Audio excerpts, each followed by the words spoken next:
So for every bit of pleasure that we get from pursuit and getting the thing that we were pursuing, the crash that comes afterwards feels painful.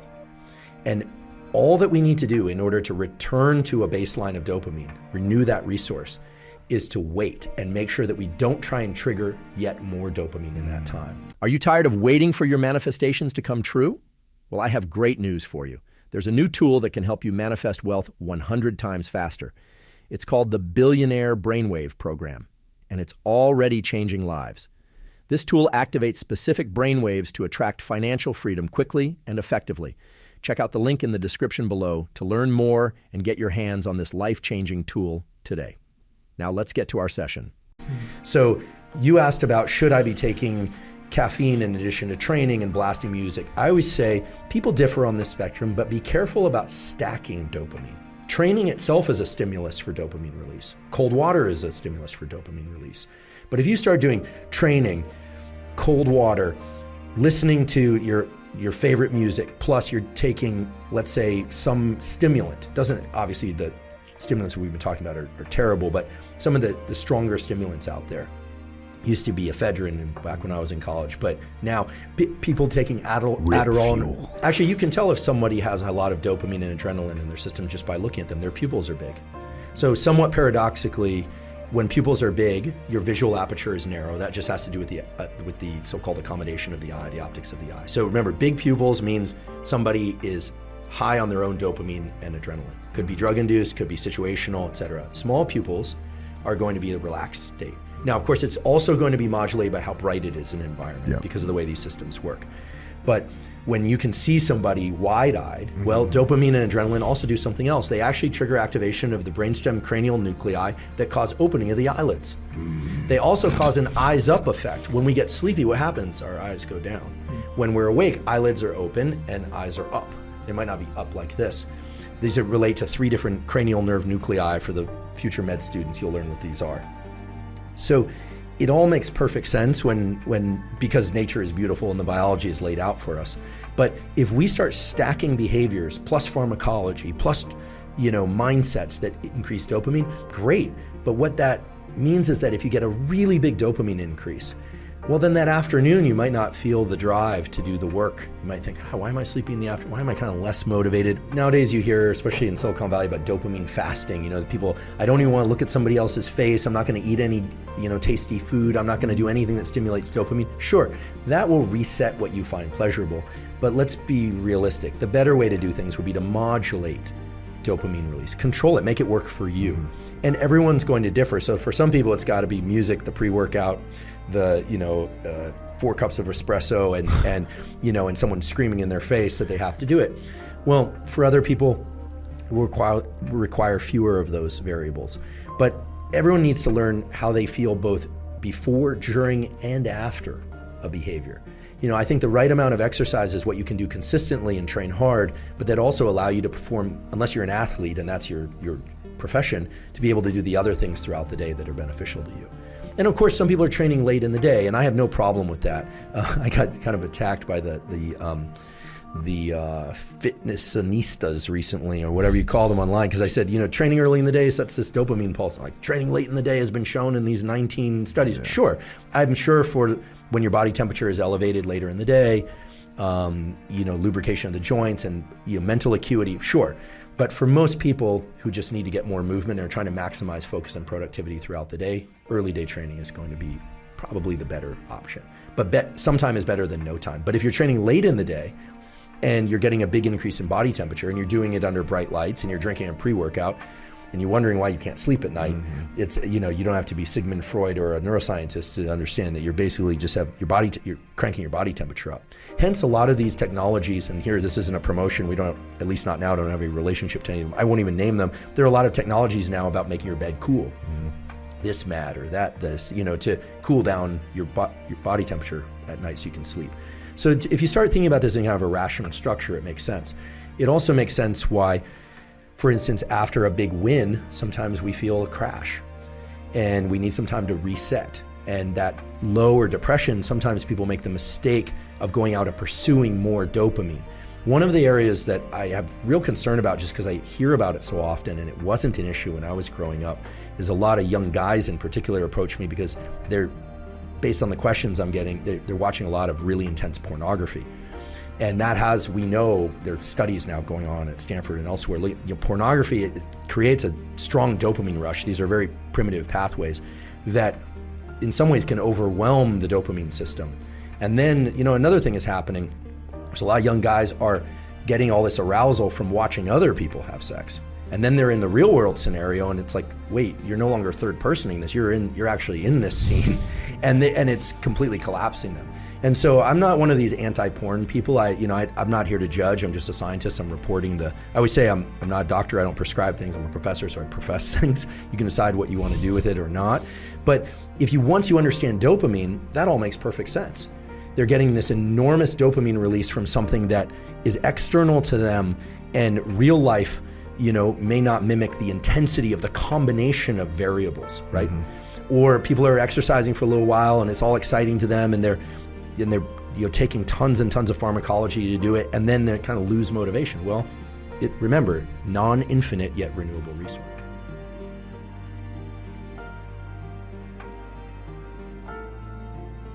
What's happening in the brain and body when we procrastinate?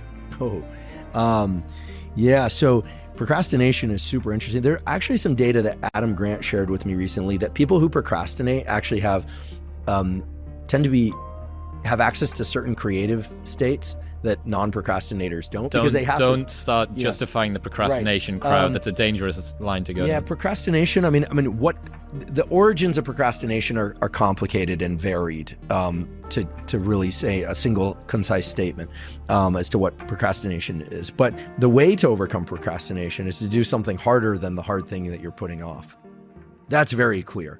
Do something harder. Don't go clean suddenly people want to do their taxes, clean their room, clean the garage, organize the gym, whatever, when they don't want to write a chapter in their book. But you have to pick something that's worse than writing the chapter in your book and do that for 5 minutes. That's the way that the dopamine reward system works, and some of these stress systems work. What would be an example? Give me a tactical example of this. Okay, I need to write a chapter on focus and tools for focus for my book. I'm finding I'm doing everything but doing that. Let's just set it at kind of a fun example. I'll do anything but that. Okay, so then you have to find something worse than that. So for me, worse than that is anything involving a spreadsheet. Just the idea of a spreadsheet gives me hives. So I would force myself to do 5 to 10 minutes of establishing a spreadsheet of my expenses and taxes related to, I don't know, some segment of my work life. I mean, I can't think of anything worse in that moment that doesn't involve physical or psychological damage. So doing that, and then you'll see it will make writing that book chapter very accessible. It's a downhill cruise from there. But people find themselves doing all these things that they would normally want to put off as a way to avoid doing the harder thing. So it's about understanding that what is difficult and what you want to put off or do is a dynamic hierarchy. I think you could think of it as dynamic subordination. I don't know if that's borrowed from cosplay or from military or BDSM. I don't know. I heard it someplace. Yeah. But all the places that you mine for information most frequently. No, it's raccoons and street fights. No, none of those communities are communities that I know very much about. But I was saying it facetiously. But the point being, do something harder than the thing you're trying to avoid. Now, some people really like deliberate cold exposure for that reason, because and here I'm going to really. If I've taken heat, for no pun intended, for the deliberate cold exposure thing, now I'm really going to get behind it for the following reason. People who are really into exercise of various kinds, but not deliberate cold exposure, love to push back on people that do posts about deliberate cold exposure. Oh, that's not doing anything. It's not much metabolic lift. Okay, but let's really step back and be honest with ourselves. The adrenaline, the pattern of adrenaline release over time from deliberate cold exposure is something that's very hard to recreate safely with other endeavors. Sure, a hard workout is going to spike your adrenaline and dopamine also, but is it going to spike it the way that deliberate cold exposure is? No. Also, the amount of a mental barrier that one has to get over in a moment, there's no 3 warm-up sets, like walk on the treadmill. 0 to 100. Pre-workout. Show me the pre-cold plunge drink that makes it easier. okay? It's called willpower. Okay. And now some people come to love deliberate cold exposure, but that's usually for how they feel afterwards. So I think there is so much utility to deliberate cold exposure. Now, do people have to do it? No, but deliberate cold shower, deliberate ice bath, deliberate cold plunge is a world apart from all the other self-imposed stressors because of the speed of onset of the stress. It's even more so than a sauna. That's right. You get into a sauna and it takes time for you to heat up. It takes time for you to get uncomfortable. Right. I mean, it's a very potent tool because of the amplitude and the timing of adrenaline that it creates.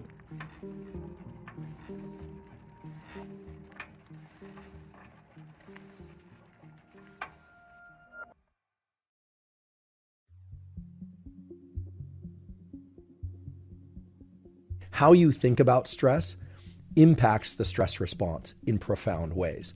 So this paper, Rethinking Stress, the Role of Mindsets in Determining Stress, did a very simple set of manipulations. They had people in one group listen to a lecture that effectively was titled, quote, "The effects of stress are negative and should be avoided." And that lecture included information about how stress diminishes performance and how it can diminish health and vitality, learning and performance, productivity, it increases uncertainty, etc. Okay, and all of that information is true. A separate group listened to a lecture entitled, quote, "Experiencing stress improves health and vitality." And again, that information is true. Now, I realize that some of you are probably still asking, how can it be that stress diminishes health and performance and stress also enhances health and performance? And the answer lies in two things. One, the level of stress, and therefore the level of hormones that are released in response to that stress, the duration over which the stress response occurs. But the key variable here is that our cognitive understanding about what stress does impacts whether or not our physiology goes down the direction of debilitating or enhancing effects of stress. Okay, so we've got a condition here where people are being informed very differently about what stress does. In one case, it's the stress is bad message. In the other case, it's the stress is good message. And there are many different experiments within this paper, but one of the more interesting ones, I believe, is where they looked at work performance, both in terms of performance of what they call soft tasks. So these are somewhat easier tasks as well as hard tasks. And when you look at the group that was given information about how stress diminishes performance in the soft tasks, okay, so the somewhat easy tasks, you don't see much change in their performance as you compare the before the learning about stress is diminishing to after the learning. Whereas the people who learn that stress is enhancing actually experience some improvement in work performance, even though the challenge that they're facing isn't that great. So again, what this means is that learning that stress can enhance performance by providing people true information about how stress can enhance performance, can increase performance even in the context of stuff that's not that hard, not that stressful. Even more interesting is that when you look at performance on tasks that are considered hard and you compare the stress is diminishing group, meaning the group that was taught that stress is diminishing, and compare that to the stress is enhancing group, you see a really divergent response. The people that learn that stress diminishes performance did not improve at all, whereas the people that learn that stress can enhance performance enhance their performance significantly. Now keep in mind, all they are doing is learning that stress can enhance their performance, and then they're given a task and they're performing better. So that's pretty spectacular, right? There's no training session that they went and did. They didn't practice these items that they were being tested on in between. They weren't given a bunch of, drills to do, and they didn't take a lot of time to do it. They just heard a tutorial about how stress can enhance performance. And that, I believe, is remarkable because what it says is that our cognitive appraisal about stress, which we all are going to experience in life, right? Elevated heart rate, narrowing of visual focus, shifting of blood away from the periphery. All of these things are characteristic features of the stress response that we learn, especially in this day and age, because it's talked about a lot in popular culture, that, all of these mechanisms were put into us in order for us to get away from the saber-toothed tiger or the lion that's trying to eat us. Let's be fair. The stress response is there for a lot of reasons, not just because of saber-toothed tigers and lions. I mean, that's kind of a story that we make up. The stress response is inherent not just to us, but to other species as a way to mobilize us either away from things or toward things, right? We need to have somewhat of a stress response in order to engage in adaptive challenge. Yes, it's true that hundreds and thousands of years ago, those adaptive challenges probably involved hunting, but they probably involved social challenges as well. Do you think it was, easy for cavemen and women to engage socially and, kind of settle out their romantic interactions, et cetera? Do you think it was easy for them to raise children? No, of course not. The stress response is there for a variety of reasons, not just to get away from predators. The really exciting thing that's been discovered in the course of Ali Crumb's work and other work in the last couple of decades is that the stress response is neither good nor bad. The stress response depends on whether or not you believe the sensations that you're experiencing, elevated heart rate, narrowing of visual focus, etc., are serving to enhance your performance or diminish your performance. And this study really points to the fact that just learning that it can enhance performance. Now, I know a number of you are probably saying, wait, but stress doesn't feel good, right? And oftentimes we experience stress under conditions where we're trying to learn or get good at something or listen better or do something, and it actually is diminishing performance. And I think it's important to acknowledge that. This study and studies like it are not saying that stress becomes pleasant as a sensation in the body, nor is it saying that it always leads to improved performance. I don't want you to think that's the take-home message. Sometimes it does, it can, as was demonstrated in this research paper, but oftentimes, as we know, stress diminishes our performance. It takes us away from the landmarks we want to hit. It takes us away from the grades we want to get. It takes us away from, quote unquote, showing up how we want to, right? No one wants to have the blotchy skin and the sweating and the quaking of voice when we're trying to do public speaking and things of that sort. No one wants any of that. What's important to understand is that learning that stress is a way of mobilizing resources in the body does two things. First of all, it allows us to dampen or adjust the stress response in real time. And it allows us to understand that that stress response heightens our level of focus in a way that allows us to pay attention to the things that are going wrong in a way that allows us to make correction to those errors in the future. So if you think back to that study, that ERP study where they measured brain activity and they looked at people who had a fixed mindset versus people who had a growth mindset, and the people who had a growth mindset were paying more cognitive attention to what was happening during errors and after errors. Well, this stress is enhancing mindset is very powerful because what it does is it shifts one's attention away from kind of somatic experience of, oh my goodness, my heart rate is elevated, I'm sweating, I'm quaking, I sound terrible, I feel terrible, I look terrible, etc., to a mode of allocating more of our thinking toward analyzing why things might be going wrong. And something else powerful happens when we embrace a stress is enhancing mindset as well. When we embrace a stress is enhancing mindset, it turns out that some of the very physiological processes that we call quote unquote stress shift in important ways. Some of those include the duration over which the stress hormone cortisol is released. And in fact, I don't even really want to call it a stress hormone because cortisol does so many other things as well. And it's not bad. You need cortisol. Believe me, you want cortisol, especially released early in the day and in response to acute stressors. What you don't want is for cortisol to stay elevated for long, long periods of time. And you especially don't want it to interfere with your sleep.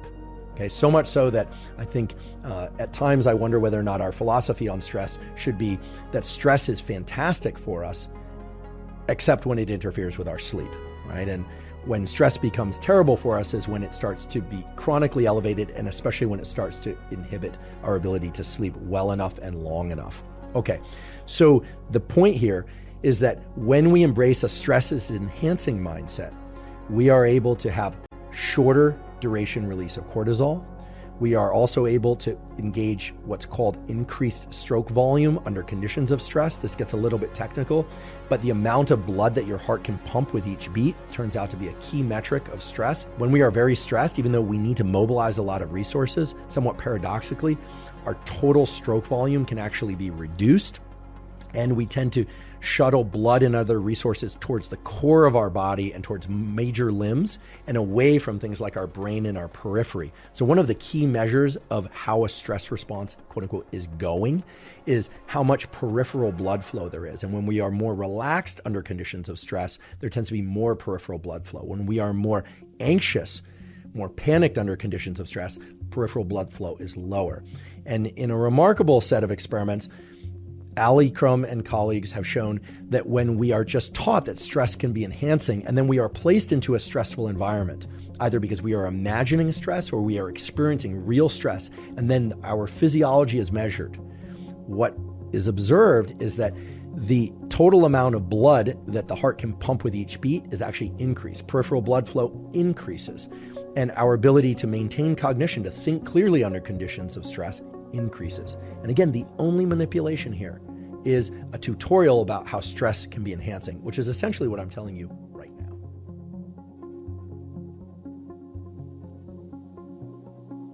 The testosterone molecule and the dopamine molecule bear a very close relationship. So if somebody pushes really hard, wins, yes, that will increase testosterone. Winning increases testosterone. Losing decreases testosterone in all venues.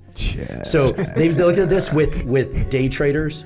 You win, more money, they get more testosterone. Losing, okay, now here's the interesting thing. I had an episode of the podcast with the great Robert Sapolsky, who wrote Why Zebras Don't Get Ulcers, The Trouble with Testosterone, etc. Let's talk about the effects of testosterone and DHT in the brain. The main effect of these androgens in the brain is to make effort feel good.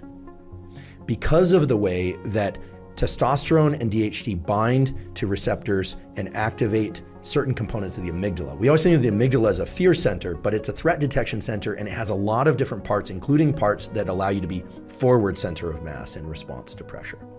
So, am I suggesting people take exogenous testosterone? No, that's a personal choice that people can explore on their own if they want to do that. But if you've been pushing, and winning, or just pushing really hard and then you've experienced that crash, a lot of people need some time to recover in order to be able to come back and be able to work hard again. But here's what's really interesting. Not only does testosterone make effort feel good, effort increases testosterone. So this is the athlete or the student who's like, I don't want to do it, I don't want to do anything. Getting into some degree of forward center of mass. I always say, I think I picked this up from a team guy, it's very team guy language. You can either be back on your heels, flat-footed, or forward center of mass on anything. Getting into that forward center of mass mental orientation can start to trigger some of the pathways related to these hormones and these neuromodulators. What you don't want to do is start using a lot of exogenous factors, caffeine, or a lot of things outside of you in order to try and create those states, because then you're going to further deplete your dopamine and so on. When I think you went on Rogan at one point, and I listened to a portion of the conversation where you said you had been working really hard, and then you went on vacation, and then you got sick. Yeah. So this is interesting. That's the autonomic nervous system. That's happened to me like numerous times. Okay, so there's a very clear explanation for that and a very simple remedy, although it's not obvious, which is why many people experience this. Many people experience studying for finals, and then it ends getting sick. Taking care of a loved one, round the clock. The person either gets better or sometimes dies or whatever it is, and then the caretaker gets sick. Why is that? Well, we always hear that stress compromises the immune system. Nothing could be further from the truth. Stress activates the immune system. Think about it. How would your immune system, your spleen, and your other immune organs of the body know when it's under pressure? Well, you could have some foreign bacteria or virus in your body, but when you are in a mode of go, the molecule adrenaline triggers the release of killer B cells and T cells from the spleen. It's when you relax. Now, you need to get your sleep, but it's when you finally experience that symmetric swing back of the seesaw. So you're go, boom. And then you completely relax and you're hanging out, and all of a sudden you get the sniffle and the rest of the thing. There's a beautiful study that was done in response to none other than Wim Hof, believe it or not. There's a really beautiful quality scientific study published in the Proceedings of the National Academy of Sciences, where they had two groups of people. One group meditated, the other group did Wim Hof type breathing. So what we call in the laboratory cyclic hyperventilation. So inhale, exhale 25 times. Forceful inhales and forceful exhales. Then hold your breath, lungs empty for 15 seconds, repeat for about 3 rounds. What does that do? Why do you heat up? Adrenaline. It's such a generic thing. It's adrenaline. You could have gotten into an ice bath. Adrenaline. You could have someone shout in your face. Adrenaline. It's just adrenaline. What did they do? They injected both groups of people with E. coli. Injected them with E. coli. One group gets nauseous, vomiting, and feels sick. The group that does this cyclic hyperventilation, Wim Hof, also called Tumo type breathing, far fewer symptoms, if any, including lack of fever. So why? Well, they were able to combat the attack of this bacteria. So if you're coming off of a hard bout of work and you're starting to relax into vacation, you would be wise to still get into some cold water. You would be wise to still do some cyclic hyperventilation breathing. Certainly don't do those at the same time. A number of people actually have died doing cyclic hyperventilation and then doing breath holds, because when you exhale a lot of carbon dioxide is the trigger to breathe. This is really important. If you do hyperventilation and then you hold your breath, you can do a much longer breath hold than you could if you just started off without having done that. Why? That you don't take breaths because of a need for oxygen, although you do need that. You take breaths because of a buildup of carbon dioxide triggers these brainstem neurons, which have you do the gasp reflex.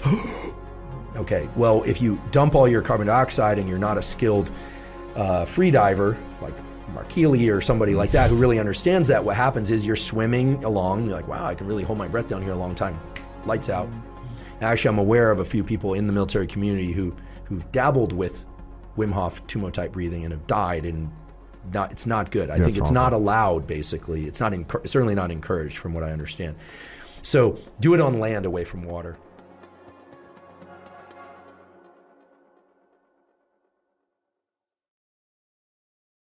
And the idea here is that adrenaline protects us. You don't want it cascading out of control so that you can't sleep. You want to use things like non-sleep deep rest and the appropriate timing of light and exercise, et cetera, to be able to sleep well at night, to reset all these systems. But if you go too quickly from go to complete relaxation, your immune system, your defense system will crash too. And so you're not going to be able to fight off even the smallest or the pettiest of viruses and bacteria. That's when you get the sniffle, you get sick. You're like, I'm finally resting. What's going on? So you can taper out of those high intensity phases. There are actually, guys in the teams now that I think are aware of this and are starting to think about this and for various effects. But in the mind, testosterone makes effort feel good. Adrenaline puts us into a mode of readiness. Dopamine puts us into a mode of motivation. And then there's the mirror side of all this, which are the neurochemicals that broadly defined promote relaxation and parasympathetic activation. And those come under the names that you probably heard them before, like serotonin, oxytocin, and the hormone prolactin.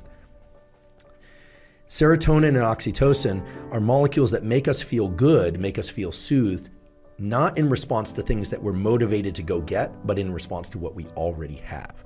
So this might sound a little woo, but if you sit there and do a gratitude practice, or you hang out with your dog and your kids, or you eat a meal, right? You're nourishing yourself with food that you are not in the process of having to kill first. You're just really in, Thanksgiving, a few moments of appreciation, simple things. The feel good that you experience, the love and kindness meditations, these kinds of things, we know, based on neuroimaging studies and blood draws and things of that sort, promote the release of things like serotonin and oxytocin. That nature has designed beautiful systems of pursuit and pleasure that are designed to oscillate and designed to keep us in pursuit and pleasure cycles. In relationships, typically the dopamine phase is the early phase. Simultaneously in these cycles? Oftentimes not simultaneously. Typically dopamine and serotonin are released. There's always some floating around our system at any moment, but typically dopamine and adrenaline are associated with pursuit of things that are outside the confines of our immediate possession in our skin, and serotonin is more about the things that we have, the things, seeing your kid, holding your kid, that promotes the release of oxytocin and serotonin. It feels amazing, right? These are the molecules that led to our evolution as a species. So I'm not diminishing one or the other, but they need to oscillate, right? An early relationship, there are times when people aren't sleeping very much. It's like a mental illness. It's a form of mania. You're so excited, you don't need sleep, right? People are able to do all sorts of things at frequency and intensity that they find themselves 2 years later in a relationship and they love the person. It's very warm and cozy, but unless they're going off on deployments and coming back, they don't have that reset of the system. So, the ability to miss somebody, reset that pursuit and desire system. These are powerful systems, and they don't just pertain to romantic relationships. This is also school. I always did summer school because I had to do a lot of catching up to do based on a lot of catching up. But, there's some value in taking a week off and realizing you are truly resetting all the systems for pursuit. And I hear from a lot of hard driving folks who are like, wow, once I understood dopamine, I realized why I'm so burnt out. People think of adrenal burnout. Guess what? There's no actual medical term, adrenal burnout. There's adrenal insufficiency syndrome. That's a rare syndrome, but you have enough adrenaline packed away in your brain and body for 3 lifetimes. Think about what people used to go through. I mean, you talk about some of this on your podcast. You see the images of people and you read the stories. You're like, You can make it through finals, kids. So what happens though is we're in such modes of pursuit and overthinking. We need to learn how to switch back and forth on a regular basis, what I call deliberate decompression or non-sleep deep rest. Have a practice each day of 10 to 30 minutes where you're not on your phone and you're in kind of a wordless state. You're just either yoga nidra or you're just relaxing or not watching anything, not taking in any sensory information, not meditating, not journaling, just in a state of just trying to blank your mind, and just watch how much stronger you come back in terms of your ability to focus and your motivation. That's one. I love the phone, and social media has been very good to me, and I appreciate many of its features. But one of the problems is we tend to fill our idle time with more sensory information, and that doesn't allow us to go into this deliberate decompression. It doesn't allow us to. You remember, I cut myself off, but a picture is worth 1,000 words. Well, a movie is worth 1,000,000 pictures. Now I can scroll through millions of movies very quickly. And so the dopamine system is just a little bit overwhelmed. I don't think we need to be off our phones all the time. We just take some time to just deliberately decompress each day, any time of day, and you'll focus better. So you're getting hit with that dopamine on Instagram.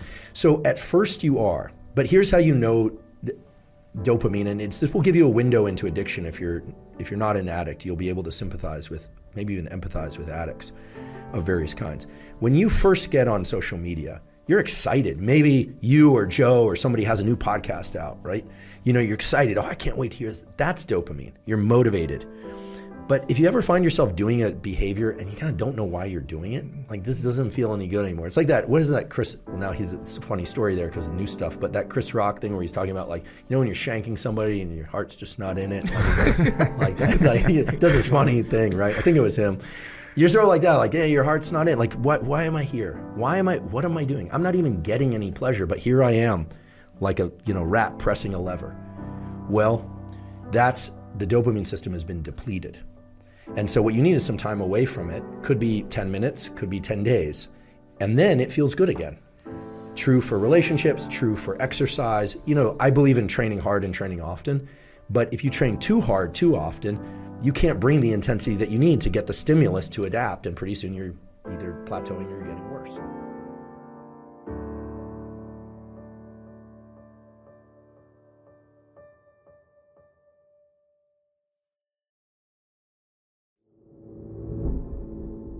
What does your morning routine look like at the moment? Morning routine is wake up. Round about what time? I'm waking up these days around 6 a.m., 6:30 a.m. I'm trying to go to sleep by about 10:30 p.m. Sometimes it's 11, sometimes it's 10. I wake up, and I have to be careful here because whenever I've described my routine in a little bit of detail, people always say, "I can't believe you don't go to the bathroom." And it's like, well, of course, I want to put my pants on. Yeah, exactly, right foot, left foot. So yeah. I want to be clear. I take care of my basic functions. But when I wake up, I make a beeline for sunlight. So I'm going to get sunlight in my eyes. I'll probably go into the grave saying this, so forgive me if people have heard me say this before, but the single best thing you can do for your sleep, your energy, your mood, your wakefulness, your metabolism is to get natural light in your eyes early in the day. Don't wear sunglasses to do it. It takes about 10 minutes or so.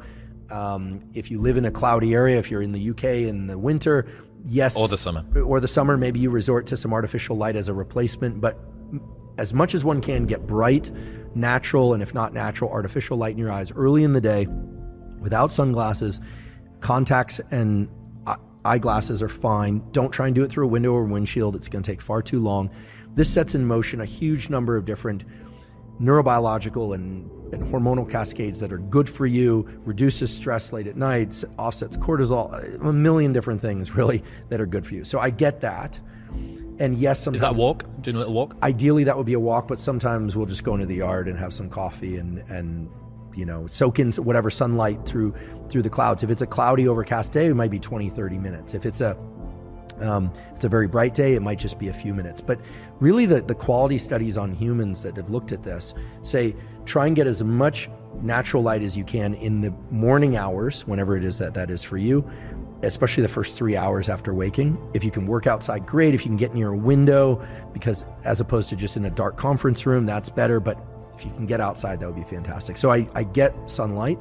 I hydrate, I drink water, and then yerba mate is my favorite form of caffeine. Are you waiting? How long are you waiting from 90 waking? to 120 minutes. What have you been doing in that? You've had your light in the eyes. What have you been doing between that and the yerba mate 90 minutes?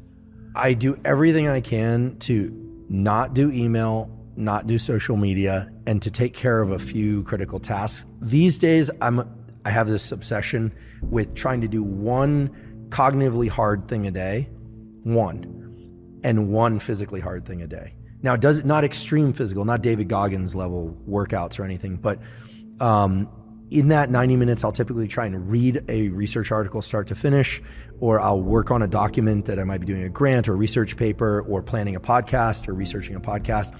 I try and get my brain into kind of a linear mode. I try and narrow that aperture. Because if I don't, the distraction that's created by social media and interactions with others can kind of wick out into the rest of the day. So I'm not necessarily trying to finish something in that time, but I try and do something challenging. I experience great pleasure from battling through something mentally challenging, but that's something that I built up since my university years when I was about 19 or so, got serious about school and really started to experience the deep pleasure of like, I figured that out, or like, that was really tough. I don't always succeed, but that's what I'm doing in that hour to 90 minutes. But I confess sometimes we'll take a walk during that time and maybe talk through some things that are challenging, or sometimes I get lazy and I'll miss a day of that cognitive challenge. Then I do caffeine about 90 to 120 minutes after waking. And even though I prefer to work out earlier, I generally will then do some sort of physical workout. I have a very consistent routine. I've done it for 30 years where I weight train for 45 or minutes to an hour every other day. And occasionally I take an extra day off. And occasionally, due to travel or other commitments, I'll occasionally double up 2 days and then take 2 days off. Yep. So it's really boring, to talk about workout schedules, but it's really simple. It's like, I'll do a kind of pushing day, rest, pulling day, upper body push, up, rest, upper body pull, rest, and then legs, take 2 days off, something like that. Are you doing, on the off days, are you doing some sort of zone 3? Always jogging or skipping rope. Those are my favorite forms of cardio. Sometimes swimming, but typically I'll go running for 30 to 45 minutes. Or if I'm feeling a little bit lazier, because I always find the high intensity stuff to be easier than the long drawn out stuff, I'll sometimes throw on a weight vest, a 30 or 50 pound weight vest, and I'll go out for a shorter run. Or I'm a big fan of Knees Over Toes, Ben Patrick. I know you had him on. Yeah, great guy. We were down in Costa Rica with him and his wife, who had the best time and learned so much. I'll occasionally do a backwards, hill walk, or throw on the weight vest for that. We sometimes will get bands and so there's a great way to combine this. We will sometimes get two people in one of these thick bands, do hill walks in the morning while getting our sunlight. Yeah. But that I don't really consider a workout. I consider that just kind of rehabilitate as a movement. So on the off days, I'm doing cardio, and sometimes that's in the morning, sometimes that's in the evening. I do not like to weight train in the second half of the day because I like to be really caffeinated when I weight train. I like to listen to loud, fast music. Most of the time, not always. I keep my phone out or off for most workouts. Podcasts maybe if I'm running, but I really try hard when I'm working out to just focus on the workout. And those workouts, the weight training workouts, are always 10 minutes or so of warm up and then no more than 40 to 50 minutes of really hard work. If I do train hard any longer, I don't recover enough to be able to come in a few days later. And when I train that way, I generally make pretty consistent progress. And you're taking yourself up until, what's that, probably maybe 10, 30, 11 a.m., something like that now? Yeah, and then I'll eat my first real meal. Now, occasionally I'll wake up really hungry if I didn't eat that well the night before. But typically after I train, I'll eat. I like oatmeal after I train. Oatmeal, fruit, some fish oil, protein drink, and then maybe 90 to 120 minutes after that, I'll have a real lunch. My lunch is pretty much the biggest meal of the day. If I have my way, it'll be a steak, a salad, maybe a little more starch, although I sort of got it earlier. Brazil nuts. That meal sometimes can extend longer and longer. I love to eat. A feeding fast, I love to eat. Yeah, so I'll eat, and then I confess I usually will work a little bit more for about 30 minutes or an hour, typically email, and then I'll take a 10 to 30 minute yoga nidra nap or a nap, and then come back refreshed. I really struggle with the naps, man. I come back after that and my emotions are all over the place. I'm disoriented. Maybe it's because I struggle to fall asleep super quickly. and therefore I'm extending that period out for a little bit longer than I need. I probably need to try the yoga nidra thing, but for me, I'm absolutely all over if I do that. I wake up and I don't know what day it is, and my emotions always feel a little bit out of whack as well. I wake up grumpy from naps sometimes, I'm told. Okay. There are a few times when I've woken up just really angry. I have no idea what that's about. I don't know any of the neurochemistry associated with that. Sometimes I wake up from naps, it's really pleasant. I'll occasionally do, if the nap is early enough in the day, afterwards I'll have a nice double espresso and get back into work. That's the hardest part of the day, actually. If I was well structured in the early part of the day, it's that 2 or 3 p.m. The key is then to try and get something really useful done cognitively again. So some people might look at this and say, wait, you're working for an hour in the morning and 30 minutes here and an hour in the afternoon. When are you actually working? But it's really about the depth of the trench when you're working.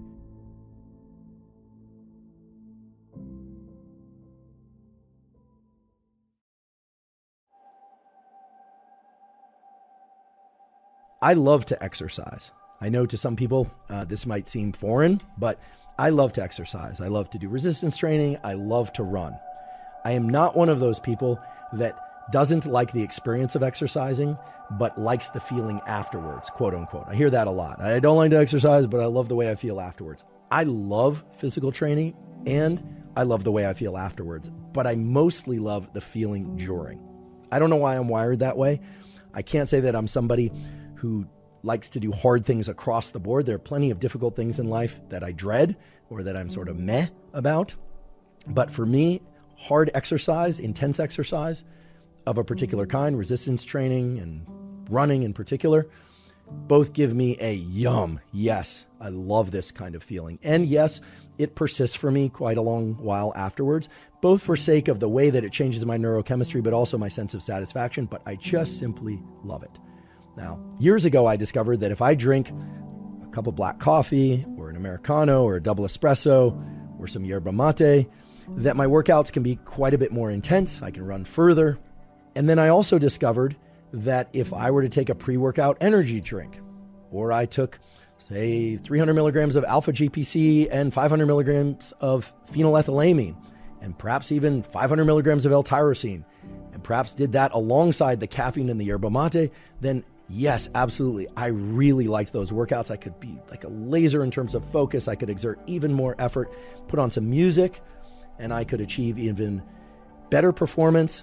And then I also discovered that I could export that protocol of caffeine, yerba mate, and various supplements to my cognitive work. So when I was studying or writing papers or writing grants or in the laboratory, when I was doing experiments with my hands in those days, cutting brain tissue and staining it and working really long hours. And I discovered that all of those things, all of those behaviors compounded with my love of exercise and my love of doing science and gave me these big peaks in what to me felt like even important experiences. They felt, unlike anything else. They were just so peak in their nature, which was great. And it did indeed enhance my performance. However, while it did not create a dependency for those different substances, caffeine, supplements, etc., what I noticed was that in the days and sometimes weekends afterwards, even though for much of my career, I confess I've worked weekends as well, but I would notice that I'd experience a real trough in energy. I just would not feel that good.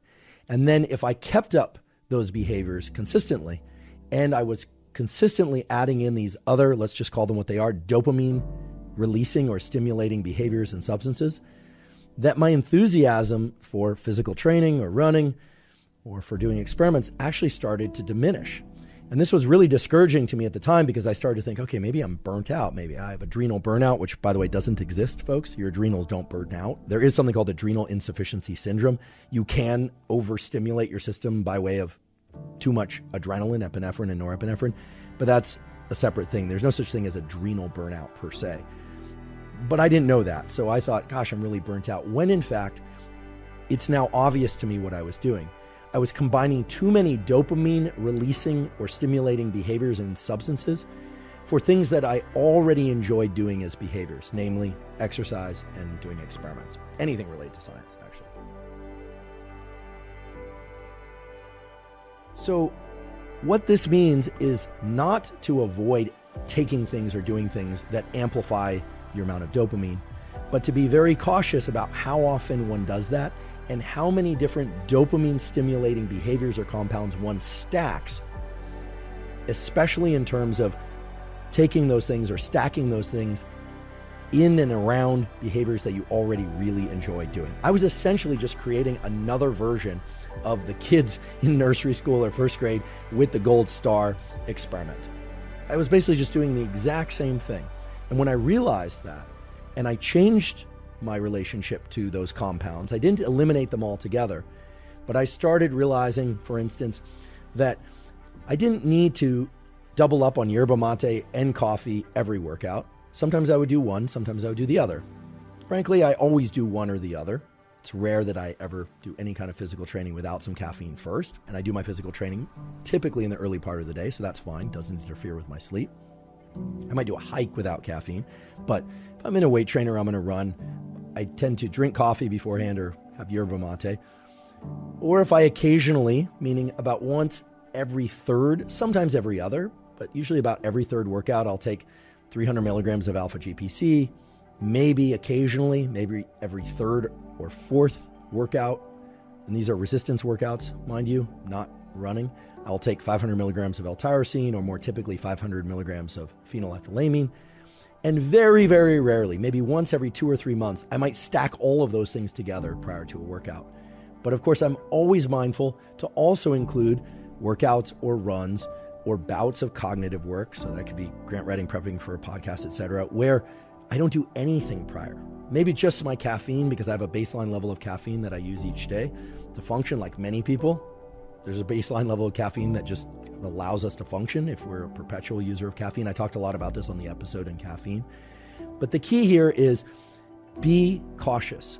I would say be very cautious about stacking and layering in too many dopamine peak-inducing behaviors all at once on a regular basis. The key point here is, if you are somebody that can engage in these intrinsically joyful activities for you, these activities that you're really motivated to do, whether or not it's skiing or playing music or dancing, etc., without the need to layer in additional dopamine releasing mechanisms or compounds or activities, well then I highly recommend you do that, because then you are essentially making yourself one of those fortunate few that does not require additional stimuli, and therefore can hold on to that pleasure, can hold on to that intrinsic pleasure and motivation to engage in these behaviors over time, which frankly, there is no replacement for.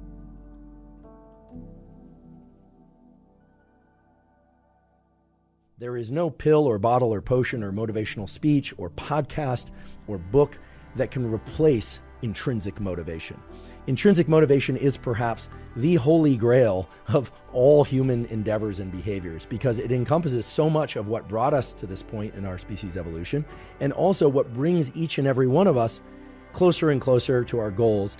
And if it's happening with enjoyment without the need to layer in additional tools, well then you have really tapped into the source. And when I say the source, I don't mean it in any kind of mystical way. I think it's quite clear by now that when we hear about chi from Eastern medicine, or we talk about motivation, drive, and pursuit on Western neurobiological language as it relates to dopamine, or we hear about the source, maybe in my podcast episode with the one and only Rick Rubin, an incredibly productive music producer who's has just an unbelievable track record in terms of creative endeavors, and he talks about the source, we're really talking about the same thing, which is this set of circuits within us that allow us to identify what we want and then lean into effort, and then to do that in a persistent way that allows us to reach our goals. And if we can do that with an intrinsic sense of pleasure, well, that is nothing short of magic.